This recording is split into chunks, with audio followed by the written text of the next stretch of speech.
আসসালামু আলাইকুম রহমতুল্লাহ। আপনি কি সত্যিকারের হেদায়েত পেতে চান? তাহলে এই 5টি কাজ অবশ্যই করুন। নাম্বার 1, কোরআনের সাথে সম্পর্ক গড়া। প্রতিদিন একটু হলেও কোরআন তেলাওয়াত করুন এবং কোরআন বোঝার চেষ্টা করুন, কারণ কোরআনই হেদায়েতের মূল উৎস। নাম্বার 2, নিয়মিত সালাত আদায় করুন, কারণ সালাত মানুষকে খারাপ কাজ থেকে বিরত রাখে।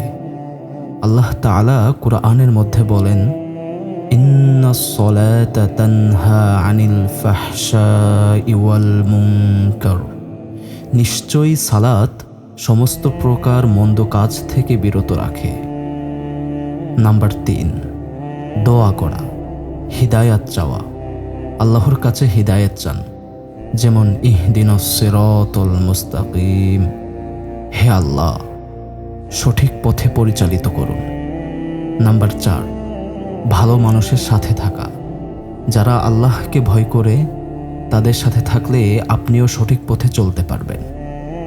নাম্বার 5, গুনাহ থেকে দূরে থাকা। গুনাহ হৃদয়কে অন্ধ করে দেয়, তাই যতটা সম্ভব নিজেকে গুনাহ থেকে বাঁচান। হিদায়াত আল্লাহর পক্ষ থেকে সবচেয়ে বড় নেয়ামত। আজ থেকেই এই 5টি কাজ শুরু করুন, ইনশাআল্লাহ জীবন বদলে যাবে।